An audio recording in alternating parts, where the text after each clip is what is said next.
welcome to the most must-listen-to show on the internet. Welcome to AEG. I am your host, JB, and I have Marlon with me again this week.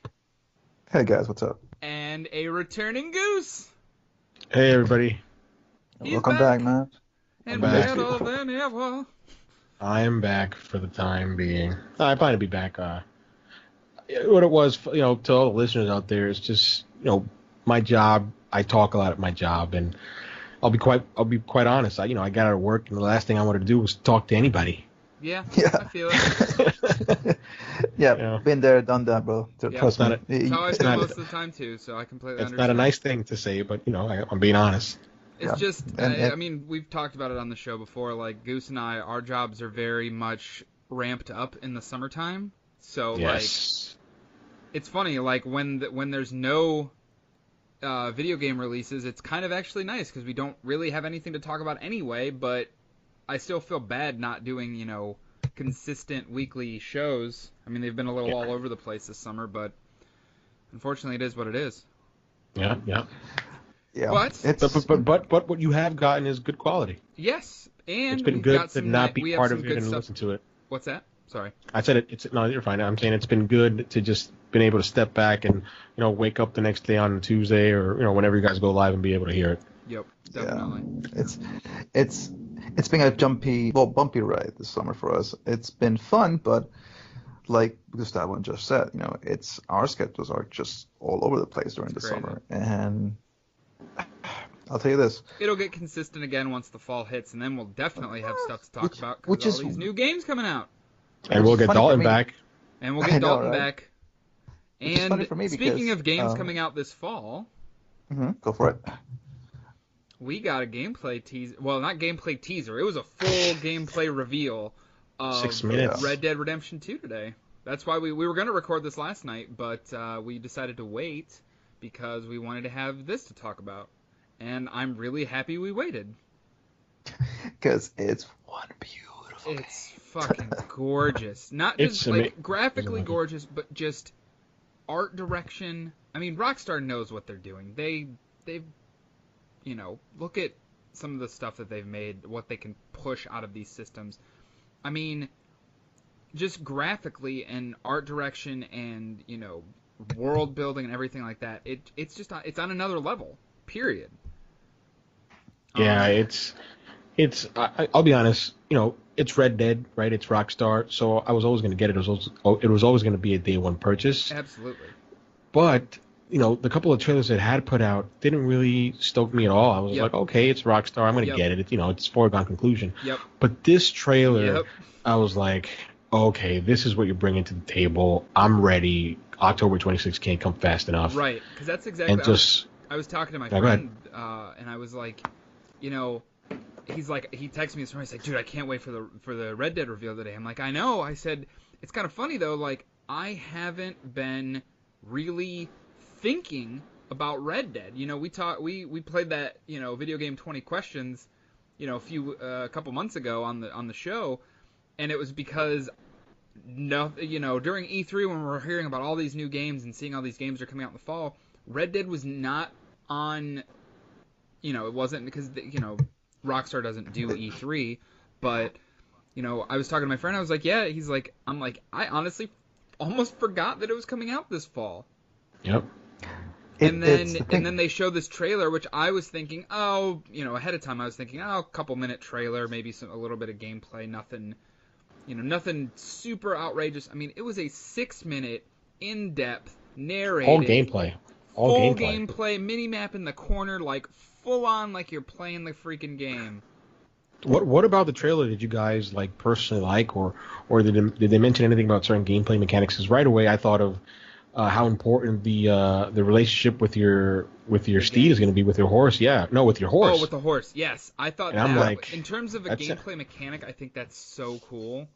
And then there's this one area, I think it looked like a bayou. Yes. And I don't know how they're going to get that, but where you see a crocodile or an alligator, and I'm like, oh, man, there's like a swamp area. They showed like a desert area. They showed a snowy mountain area. They said that like some of the stuff I liked I know they had it in the first one where it's like the random events. They did it in GTA 5 as well. And 4, I think. But like it's where the random events, like, oh, you're just walking down the street and there's this pedestrian that, oh, he had his wallet stolen, so you're gonna go, chase down the guys that did it and get his wallet back, or you can choose to just keep the money yourself and stuff like that. They've kind of like ramped that stuff up to 11. They showed like stuff where like you're helping a guy that was stuck in a bear trap out in the woods, and you're just like. And then there was the guy hanging on the cliff, and you're just kind of like looking down at him, like, do you decide to just help him up or let him go? And then you can build relationships with these characters. It's not just like a one and done thing. It's like, side quests and stuff like that. The one was like, Arthur was asking the characters like, should I have let you die? And stuff like that. Like it just like I can't keep using the word depth enough. Like it's one of the deepest video games that I think I've ever seen, and this is just a gameplay trailer. Like, I haven't even got my hands on the damn thing yet. Yeah, one of the things that really excites me is somebody who just literally came off a couple months from playing Assassin's Creed Origins. Right. Where, they were showing in the trailer these huge skyboxes. Yep. And in Assassin's Creed Origins, literally, if you could see it, you can go to it.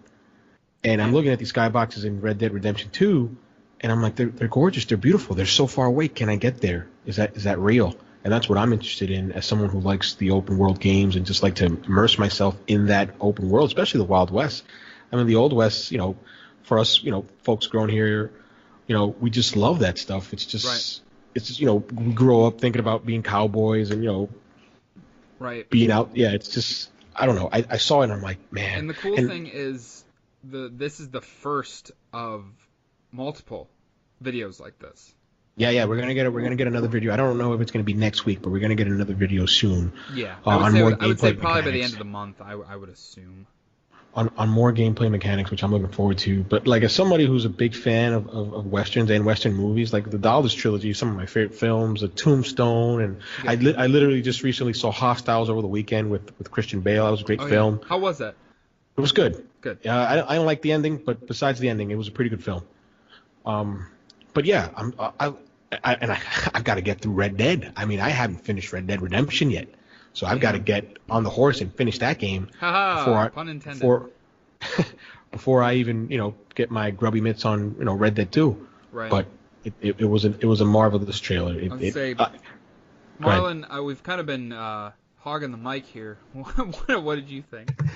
I have no problem with you guys hogging the mic. I'm loving this conversation right now. This is actually some really nice back and forth. Mainly Jeff, but you get what I mean. My thoughts on it are the atmosphere, the lighting, the cinematography of the way that they created this world is not something you talk about in video games very often. No, like it's like when we saw that part when they were in the Snow White Mountain where they were trying to get the supplies to these people that needed them, and you could see them riding the horses. That was just beautiful. Friggin' gorgeous. It was just breathtaking. The part when you're dealing with the deer, and you can see like I wouldn't say deer, moose or something like that.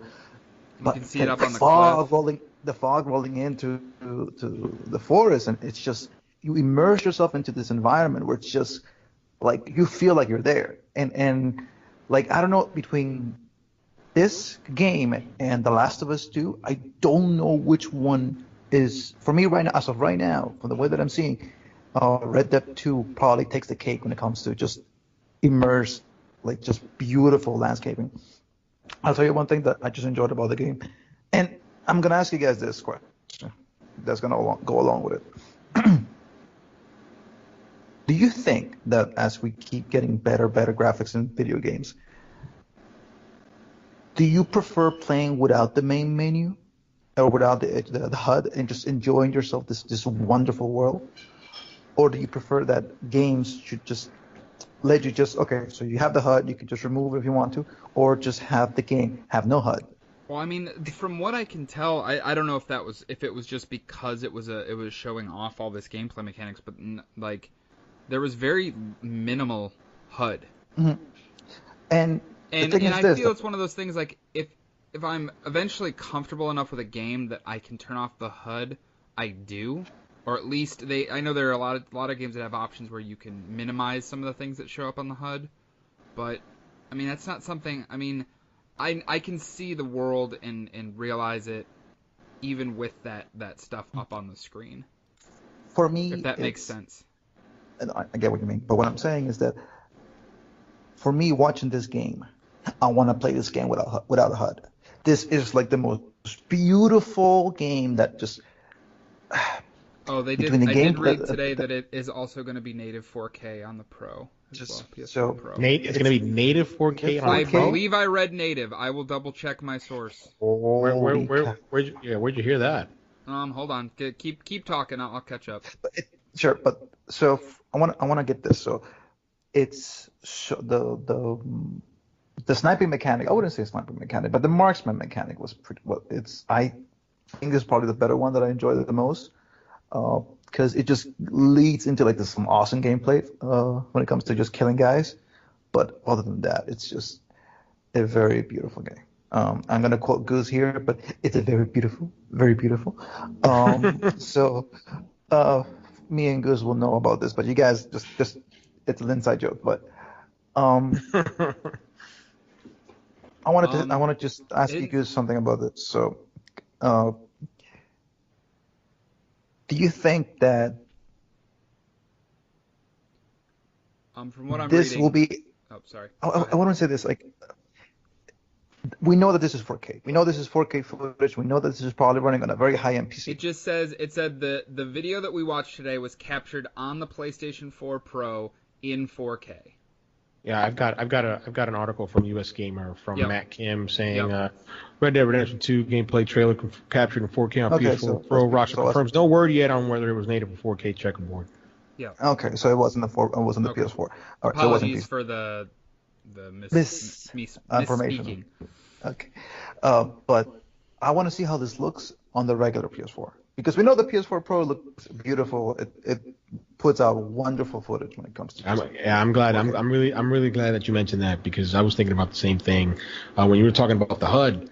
But yeah, I was thinking about the same thing too. I'm like, and I don't want to get into this is a bigger conversation, but one of the things that I have noticed is back in the day, especially during the PS3, Xbox 360 generation, when developers would showcase their game, they would always showcase the PC version, right? Because the PC port, for most parts, would usually be the best representation of the game. Yeah. And what I've noticed is with this generation and the addition of the the mid-gen consoles with PS4 Pro and Xbox One X. Usually when developers show the previews of their games, they will show a PS4 Pro version running or an Xbox One X version running. And for people, because let's keep it in mind, it's about 40 million Xbox One sold and about 81 to 82 million PS4s, but the majority of those are base PS4s, right? So Marlon does bring up a good point in saying, hey, I don't own a PS4 Pro. I'm a regular PS4 base owner. How will it look for me? Will it look good to me too? So he brings up a valid point. I agree. Will I lose a lot of fidelity when it comes to the PS4 as opposed to the PS4 Pro, or will it still look pretty enough that I can I think it will, but it remains to be seen.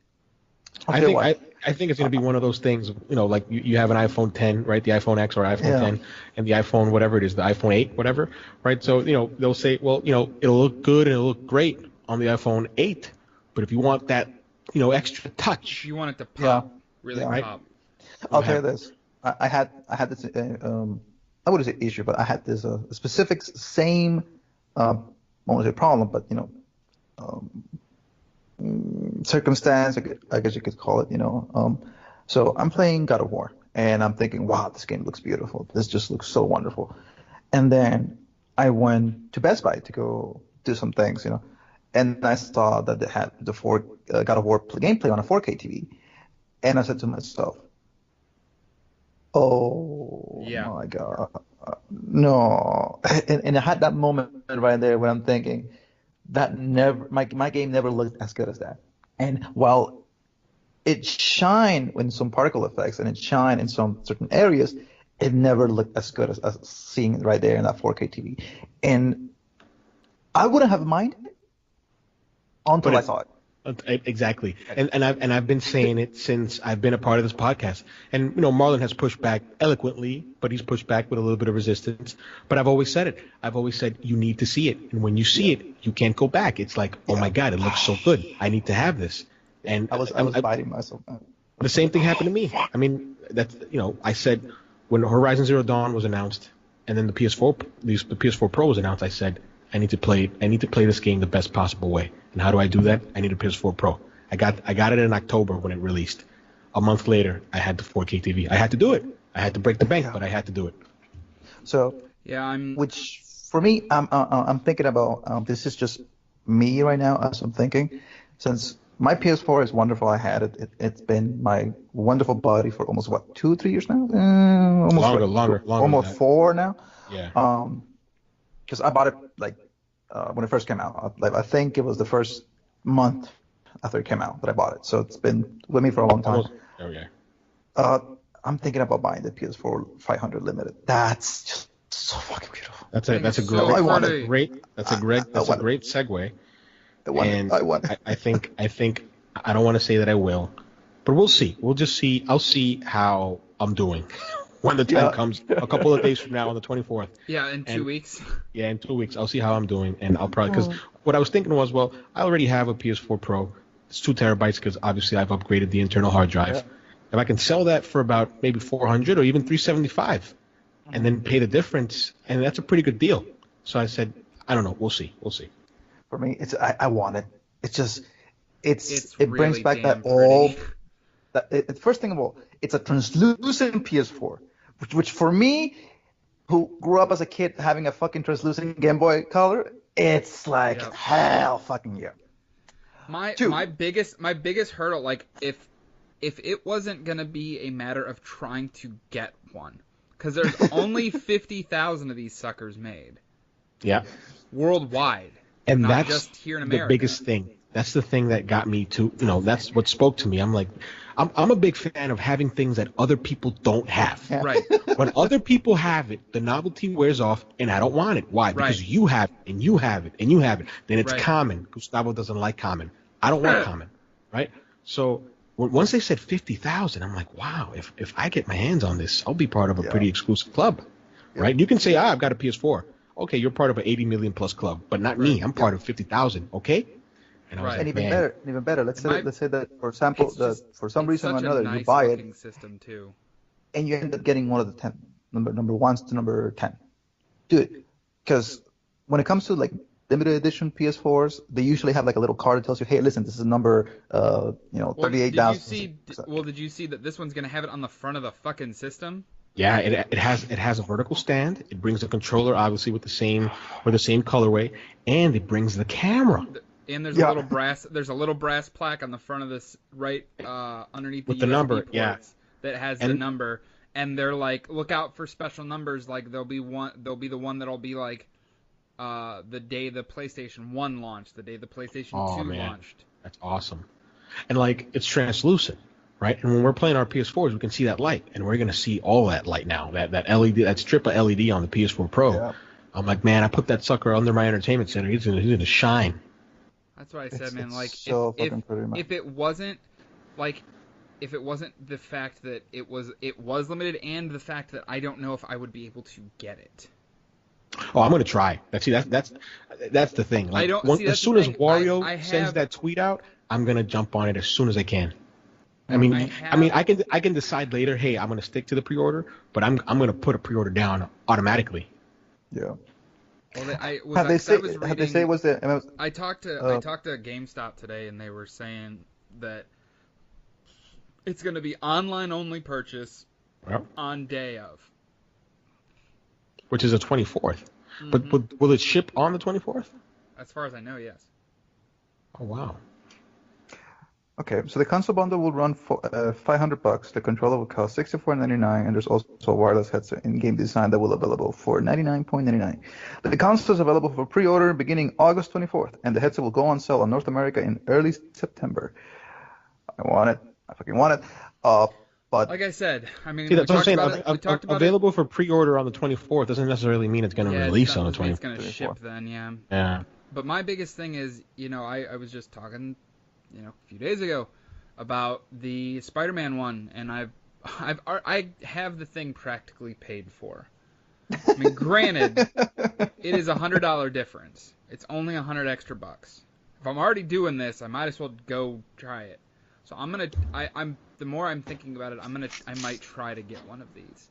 If Oh I yeah, can I'm gonna make it and pre-order it, I'm gonna do it. I'll be honest. Yeah, Okay? exactly. Yeah, that's the thing. If I can count on Wario to tweet that as soon as possible, and I'm usually up all the time. Like I don't sleep. I go to bed at 2 o'clock in the morning, wake up at 6 in the morning. I don't go to sleep, which is why I'm able to get all these deals when he tweets them out in the middle of the night. But if I, I know, it pisses me off, man. It pisses me off. It's like this.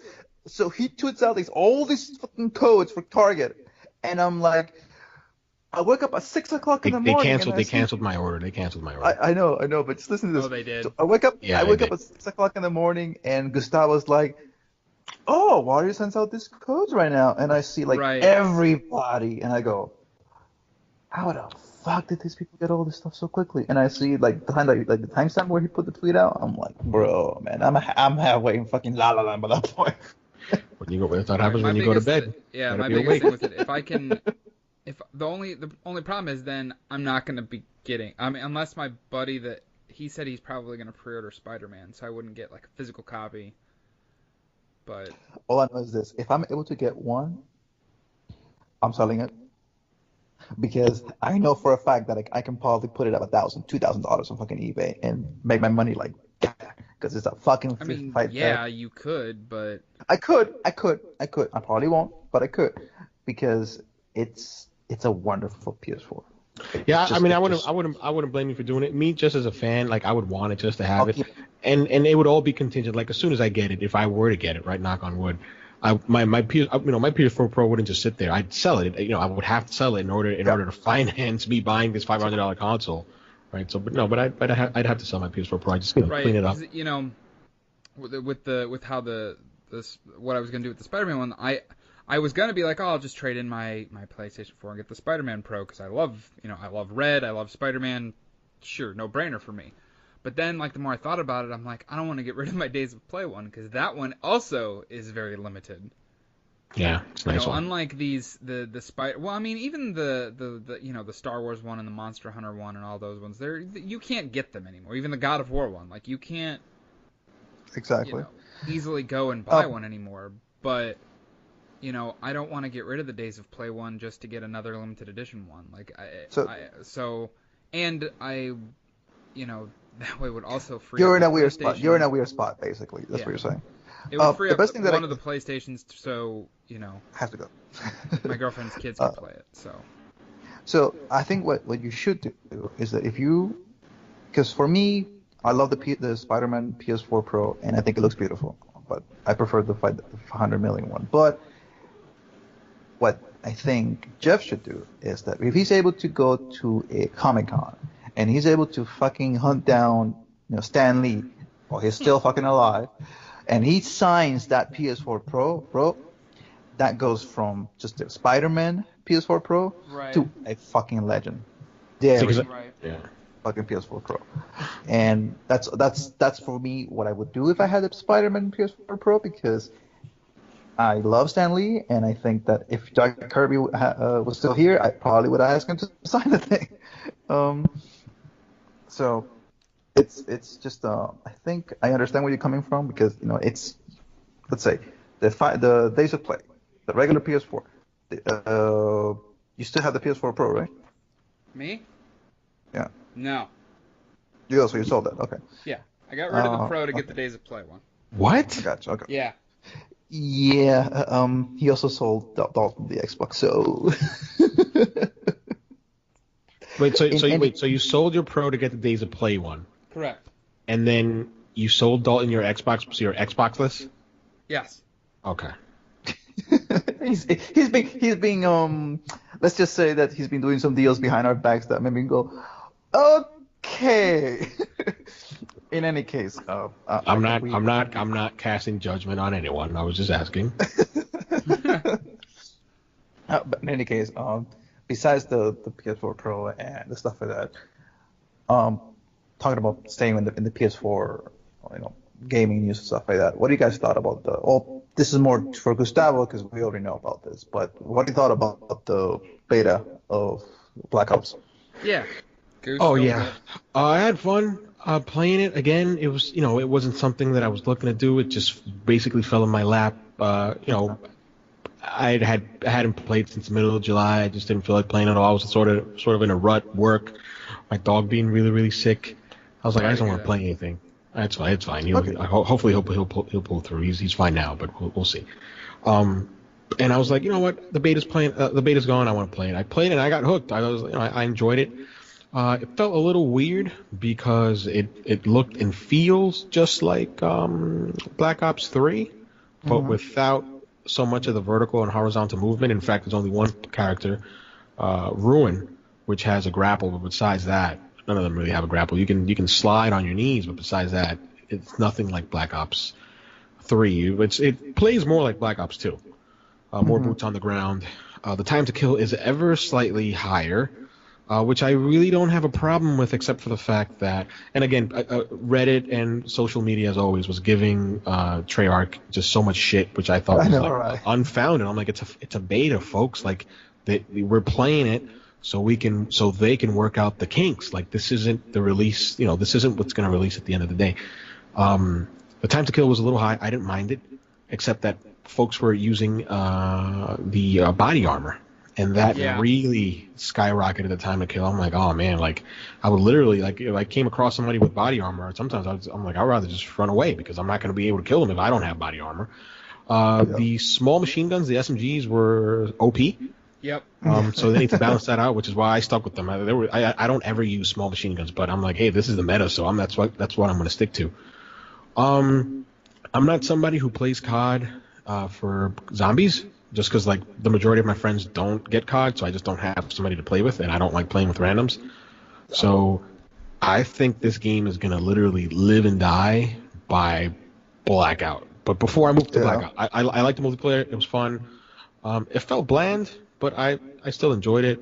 You have the hero characters, basically, in terms of you got a guy that, they all got their supers or these specials. Yeah, like, someone the specials, or Overwatch is more a more apt comparison. Like League of Legends, stuff like that. Like, so it's all hero-based characters that have their specific niche and their specific perks and stuff like that only they have. So a more balanced team will have your supporters. The thing with the game is one of the reasons why I played it. I was like, I had said before that I was going to get it day one before the announcement of the lack of a campaign, which is why I usually get Call of Duties. And I still haven't been able to answer that question. Will I get it day one?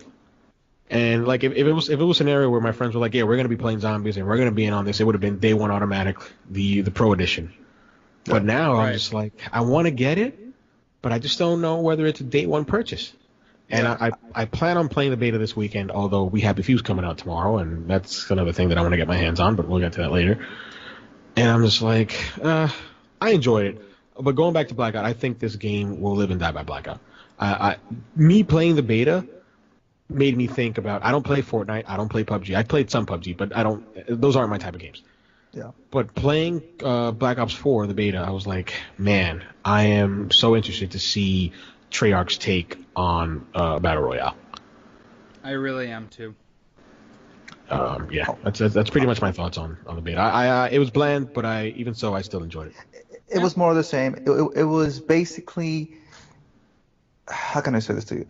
It was like a vanilla ice cream or like a vanilla cake, Yeah, I mean, something that you can eat, something that you can eat that you know it's gonna taste good, it's gonna be good, but it's not something that's like, oh, it's gonna make me feel so good. No, it's just all right, Yeah, like for the folks on social media who crap on COD every year, like I don't understand it. Like, it's COD, we know what we're gonna get. Like, if you go into Black Ops 4 expecting something revolutionary, then I don't think it's Treyarch's fault. I think it's yours. Right. Because we know what the COD formula is, and it hasn't changed for years. Why would it? Right? It's like the people in FIFA, the sports games. It's like they complain about every year being the same. And I go, if it works, why change it? It's always been like that for what now? 15, 20 years now. For a long time. And it's just like, it works for them, and if it works for them, if you are a company and your product works, just like some little minor tweaks here and there, and it's like everyone's just gonna. All right, just a quick recap.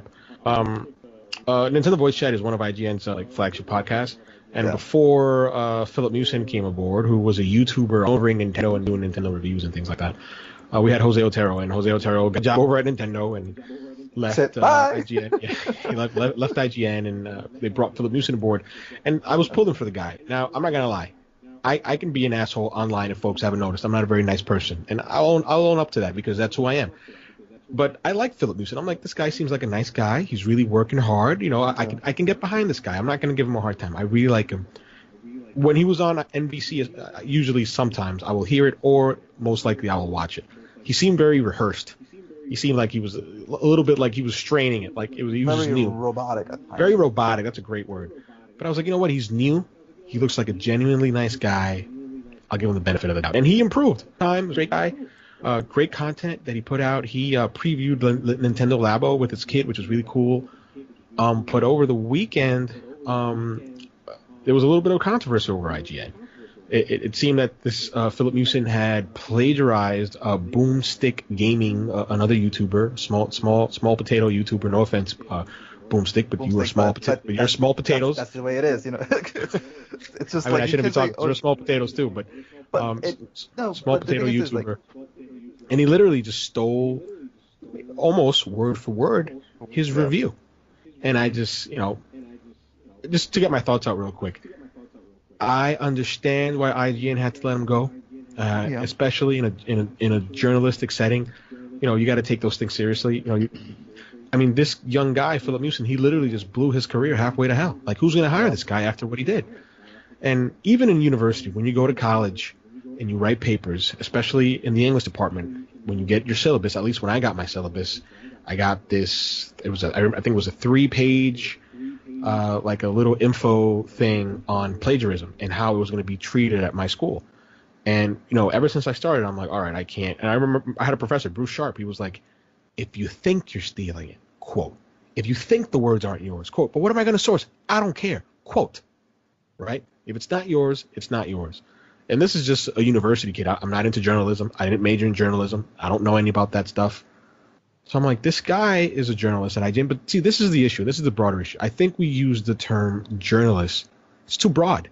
No offense to the folks over at IGN, but these guys aren't journalists. Some of them did go. They're entertainers. They're literally entertainers. They don't have that journalistic integrity that folks over at the Watch Post and the Times and all those other, publications adhere to. And I know that IGN tries to adhere to it, but it's not. It's just I'm not making an excuse for IGN. What they did was the right thing. They got rid of the guy. They had to get rid of the guy.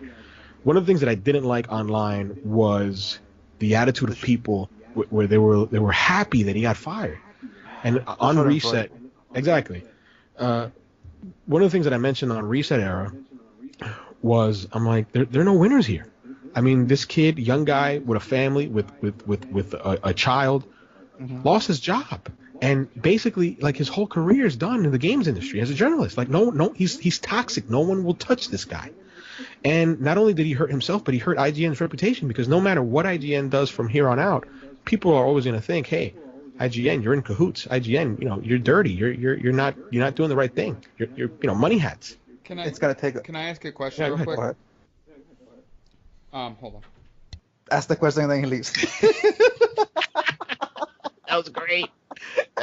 Can I ask a question real quick? All right, hold on. Look, the thing that my thoughts. Sorry. Like, where you go? That's my title right there. Can I ask a question? He's like. Sorry. Like a my thief. girlfriend's daughter came into the room right as I was about to ask the question. All right, go ahead, Jeff. What exactly did he plagiarize? A review. A written review? No, it was a video review. Okay, so the way IGN does their reviews, and this was a policy they instituted a couple of years back, was before you would have a video review, and then you would have a separate written review for a game. But what they did was that they would have a video review, and the spoken words would be the exact same thing on the written review. Yeah. And what he did, the way it came up was that the Boomstick Gaming personality over on YouTube made a comparison video where he showed snippets of his own video review and snippets of Newson's video review, and the similarities were just too close to say, hey, it's a coincidence. Like, he clearly plagiarized. Like, Like, he didn't even bother to paraphrase. It was literally word for word what the guy had said. And the review was for the game Dead Cells, and the Boomstick Gaming guy had dropped it like 3 weeks prior to Musin's review. I know, which is what I would have understand if it would have been like, that's crazy. All right, he put it a day before or 2 days before, and the guy realized, oh, this is actually a pretty good review. Let me listen to this, and I would have understood if that would have been stuck in his mind while he was doing the review. Okay, like because when you review a game, let's say for example that no matter, okay, when you review a game, you should review it with your own thoughts and the way you think about the game. For example, if you play it for 15, 20 hours, you should write down what you thought about the game, what did you like, what you didn't like, but you shouldn't read or watch other people's reviews or gameplays about it or thoughts about it, because absolutely agree. I did the same thing when I was a reviewer. It poisons. I didn't look at anybody else's stuff. It wouldn't say poison, but it sneaks up on you. Until I got my thoughts out onto paper or something along those. Because what happens is that when you type in the paper out in the back of your mind subconsciously, you're just thinking about what the guy said, and you're just agreeing with him or disagreeing with him depending on what it is. I agree with you, but to be fair, I mean, if you listen to it, it was a blatant. It was blatant. He literally just copied it. I think what he should have done, like some people were defending him, and I'm like, I get it, but it's indefensible. Some people were like, well, he said it was his first review that he himself was editing, and maybe he just didn't have the time. And I'm like, well, a lot of the review outlets have said that they receive codes for this game weeks in advance. So if they receive weeks in advance, these small YouTube folks, then IGN, who's the biggest games journal in the business, got it weeks ago too. Right, so you had plenty of time. But what I'm saying is, if he wasn't confident in putting out his own opinion, or if he just couldn't meet a dedeadline, he should have told his editor and said, "Hey, I'm not going to meet this deadline. Right? Can you give me time, or can somebody else take over this review as opposed to plagiarizing you? Because now, like, literally, his career, it's over. Let me put it this way: I believe that when this is just my hypothesis about it, my theory about it. It's just that I think he was given this game weeks in advance. So hey, listen, we're gonna give you this game. You're gonna review it, and you're gonna put up a video. It's gonna be your first job, so make sure you do a good job. Okay? So for him, he starts playing the game, starts really liking the game, but he just gets like completely enthralled into the game, and completely forgets to do his job about it, Probably saw the video of Boomstick, 3 weeks prior, and then realized, oh shit, I got no fucking time. I'm not gonna beat my deadline. Wait, there's that guy that did that video a couple of weeks back. Maybe let me go back and let me go see it. And I can understand when you get yourself in over your head when it comes to a project, and you feel like you need to do something about it. But I mean, you get paid to review games. You get paid to do a job that 98% of the player base in video games will love to have. Because whether your opinion is bad or good, or whether of a certain video game, whether your tenacity or the way that you think about video games in general, it doesn't matter, because what matters is that you have a job that gets paid for your opinion, regardless of what the opinion is. It is your opinion. So the fact that you don't even have the balls to put on your own opinion about it, you have to go plagiarize a guy, that pissed me off. What I'll say. I understand that probably time constraints. I understand he probably got in over his head. I understand that people would have said, oh, he probably was his first time. No, it wasn't. You know what? He had honestly done another plagiarize with FIFA. Yeah. That's the most damning thing. The fact that how the internet is. The internet always has to find things in the past for whatever reason. I think it's fucking weird. But some folks found out that he had in fact plagiarized other reviews. And see, in that that's even worse because then that calls into question his entire time in the game's business as a quote unquote journalist. But he could have done it 2 times, but 2 times is just 1 time is enough. And I don't want to cast blame on anybody. I don't blame IGN, but the game's media is changing quickly. And see, before I grew up on old IGN. Old IGN to me was we had a PlayStation team, we had an Xbox team, we had the Nintendo team, folks like Matt Casamina, Colin Moriarty, Greg Miller, for the folks who remember Hillary Goldstein back in the day, Eric Brudvig. Goldstein, that's right. Eric Brudvig. Ryan Clements, Chris Roper. I mean, I can go on. These were the folks that I grew up listening to. Not so much listening to. These were the folks that I grew up reading their articles. These were journalists. This is what they did. They wrote articles. But games media has changed completely because it's not so much about the written word anymore. It's about these quick, short, pithy videos that have no substance, at least to me. But I know I'm a fossil. I'm old in that sense because the kids, the cool kids, they love these type of videos. I'm not a big them kiddos. Kiddos, they love these things. I'm not a big fan of them so much, right? Again, shout out to Jeff Gertzman.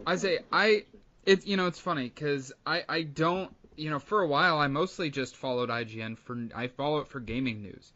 I follow it to keep up to date on stuff when I don't have any other options. They're one of the only video game journal publications that has their own app that you can follow and stuff like that. Other stuff you mostly just follow through Twitter and such.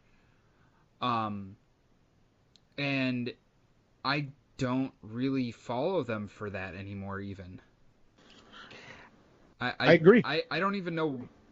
No, I agree. Like once I found out about NeoGAF like in 2007 or 8, right. It wasn't over for IGN. But when I wanted gaming news, and remember these are like rabid fans, like top like hot takes, elite super fans. I went to GAF, and that was my bastion for the longest time. I wanted gaming news. I would go to NeoGAF because folks like IGN and GameSpot would source NeoGAF for news.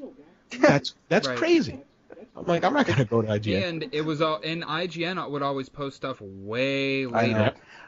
For example, for me, I grew up reading Electronic Gamers, Games and Computer Entertainment. That's the magazine EGM. That's what I read. I mean, because it was just EGM and Nintendo Power, dude. That's all I read. Articles in, like, that had substance that told you that it wasn't just about like pretty little pictures here and there. No, it tells you, listen, this game will literally change your life. This game has all this good stuff that nobody has done before. So reading those guys, it was substance. It was something meaty that you can read and you can just like, even if you spend months, like years later, and then you go back and read it again, you still feel like this guy still shows the love for the game and love the craft. Giving me the feels right now, man. I'm thinking about the One Up show, the One Up podcast. Oh man, One Up Yours. One Up Yours, man. What? That's where I cut my teeth on listening to weekly podcasts.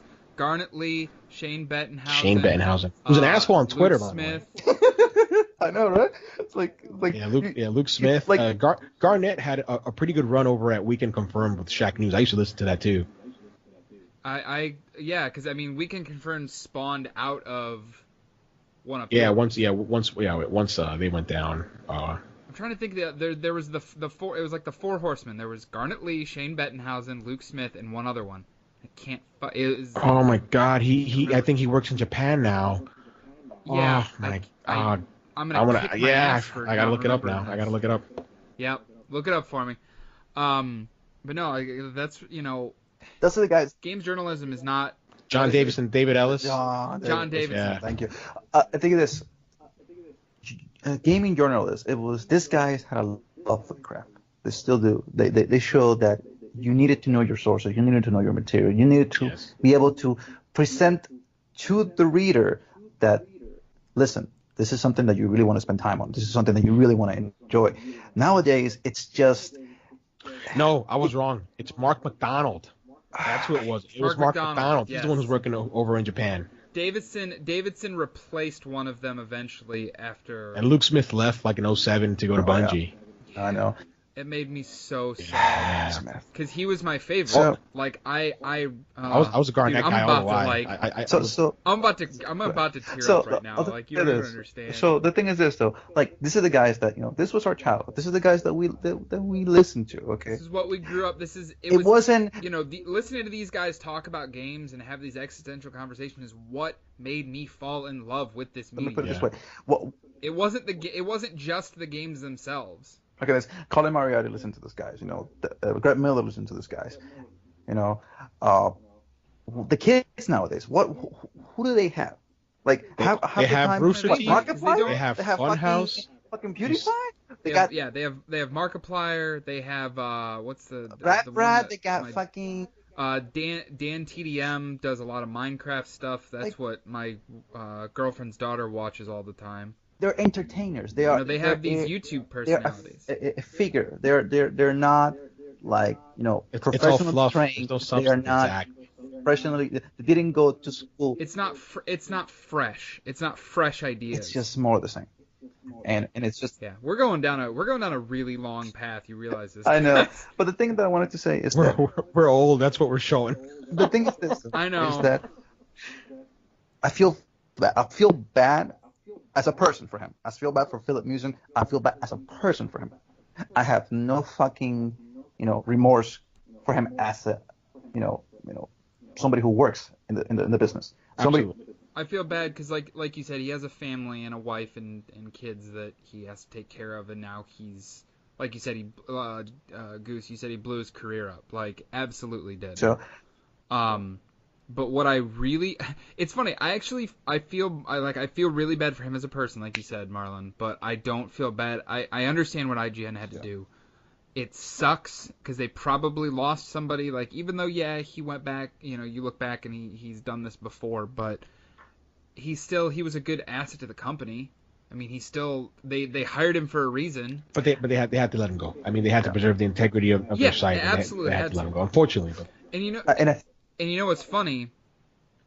What I find funny in this entire situation, not even just that, that he's gone, but this game that he reviewed, that he plagiarized, is apparently really fucking good. That's the thing. Yeah. And it's gonna have this stain. And it's gonna be tainted now. It's gonna be tainted by this whole situation. And the company that made this game, what was it, like their second game, I think, or was it the first game? Twin Motion or something like that.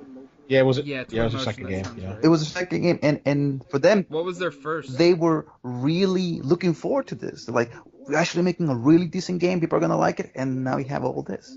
So, it all around is a horrible situation. And the one thing that I feel bad for Philip is not only did you lose your career, you lost your job, now you have to deal with the fallout of not being able to get any job on the journalist. I mean, he's tainted. He is like, that is a scarlet. Motion twin, you were called. And the thing that just made me pissed off about the situation wasn't the fact. It was, you go to Twitter, and like Gustavo said, it was all this schadenfreude that just like made me, why are you guys like so happy about the guy? Like, literally, there was one guy that tweeted at him, said, listen, I was rooting for the same position that you were, and they gave it to you, and I was really happy that you got it, but now I realize that you were a fucking asshole, and I hope that you never get another job in journalist gaming. And I go, okay, listen, bro, like, I understand that you lost the job to this guy, but you can take the high road. You don't have to be like a big douche about it, You can just say, hey, listen, feel bad for you, have a nice day. No, like, it was bitterness, it was envy, it was just sadistic glee about this guy basically like just screw himself up. And for me, I don't like it. That make me a little uncomfortable. I just didn't like that either. I'm like, that's a whole other topic. It's just even Boomstick Gaming, like the guy who got fucked over out of this whole situation, Boomstick Gaming, who literally got his video plagiarized. Even he's like, you know what, guys, I'm sorry that this happened to you. I didn't want to go this way, but you made me move my hand. I hope that IGN still keeps you, employed. I don't want to make you lose your job, but I had to do this. Like, the guy who got plagiarized basically took the high road better than everybody who didn't have nothing involved with this thing. you know. And I think this shows you that there's wonderful things in humanity, and there's a lot of fucking shit. Yeah, it's a messed up shit, you know. Really fucking messed up shit with some people, man. They got no fucking empathy. Like That's the key word exactly. Is that they lack empathy. Yes. It's just horrible. But moving on from this, like, I want to say depressing topic, but something that we had to cover because it is gaming news. Right. I mean, I really don't have anything else. I don't know about you guys. I don't want to end it on a depressing note. Okay, here, let's not end it on a depressing note. What are you guys playing this week? I am looking forward, hopefully. It's supposed to ship to my pharmacy, so I should pick it up. We Happy Few. That's right. It comes out tomorrow.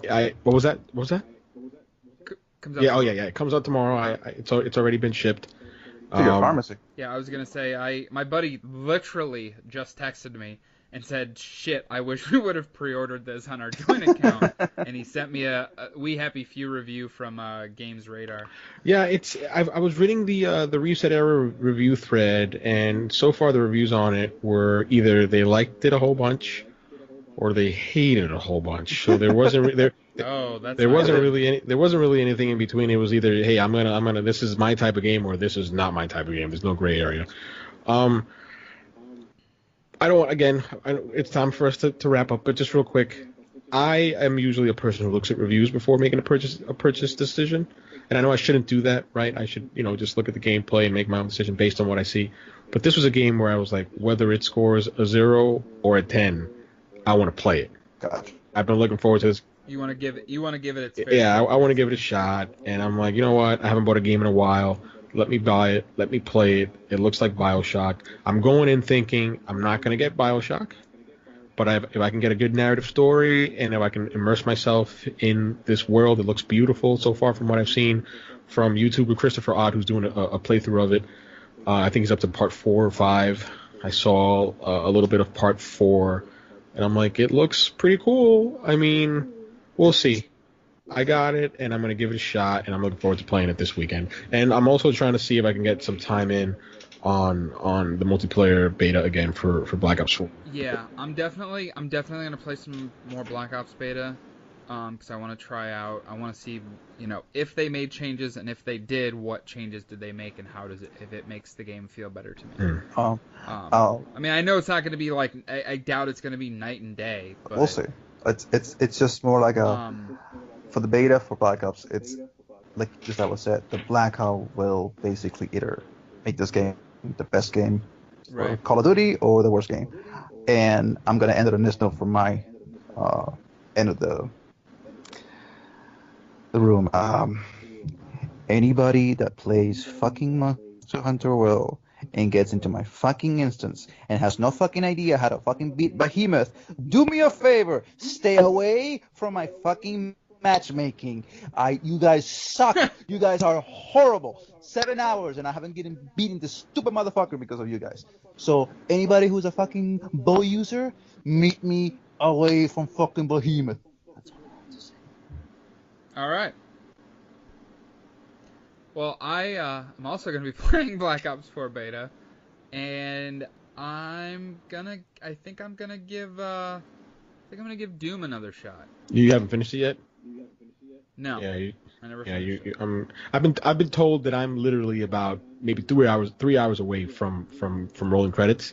I just haven't got back to it. But if it's true, it's definitely if I'm that close, then it's worth it. It's super fun. It's just know that it's intense. It's not a game where you're meant to hide away. You are meant to charge right through. You are the Doom Marine. Your job is to take them out. It's a fun game. Right. Want to hear something funny about Yeah, I mean, I've played. I'd say I played about half of it. So. No, see, but the thing is, with that game, like I did the exact same thing when I first played it. I played about, I think, a third of it, and then I left it for like 3 months, and then when I went back, I was lost. Like I couldn't get into the pace of play. So like one of the guys on back then, one of the guys on GAF was like, dude, literally like reload like an old save, or start from the beginning, play like for 2-3 hours, and I promise you'll get into the swing of things. And I did exactly that. He was like, you don't have to start it again, just do that. You'll get into the pace of it, and I did, and I went right back to that save that I had left off initially, and I felt normal. I just felt right back into it because it's so quick and like it's always in your face Like at least for me, it could be like a little oppressing. Like I'm like, oh man, I'm like it feels like a chore. Like I don't like ugh. Right. But I got into it. It was fun. You want to hear something funny? Yeah, I'm gonna give it another shot. I have a buddy of mine who's been playing Doom. He is literally on the last mission. Okay? He literally just has to kill one boss and he's done. That game has been sitting in his fucking closet for the past 3-4 months. Like I'm going, bro. Like you just finished it. It's over. That's all you need. You beat that boss and you get your trophy or whatever. Does it have a platinum trophy? It does, of course. Yeah. And yeah, that's all he missing. That's all he's missing. A fucking boss, and he gets a platinum trophy. And he's like, yeah, no, I don't feel like it. You know, I want to go play. You know, The Last of Us. I'm like, you beat that game over 74 times. Why you want? It just feels good for me. I hate that. Like my little brother does all the time. People like safe. People like safe. Yeah. That's what it is. People are afraid of different and change. They like safe. Look at this. That's why people like playing, Destiny for 1,000 hours. Yeah, but the thing is this though. You open the can of worms, Jeff. Like I know. The thing is this. For me, my point of view is this. If you go above a certain threshold, you are literally obligated to beat that game 100% if you are so close. Are you gonna help me get the Whisper this weekend, Marlon? Hell yeah. Like you said you were. Marlon. Yeah, I'll help you tomorrow. Has Marlon? All right, so. Yeah, I got the Whisper. I'm not gonna lie. We're all good friends in TMSG, but we are. I don't want to say assholes, but we will call you out if you're not the level you're supposed to be. What level are you, Jeff? Or power level? 353. Okay. I know that the recommended level is around 385, is it not, for the Whisper? No. No? No.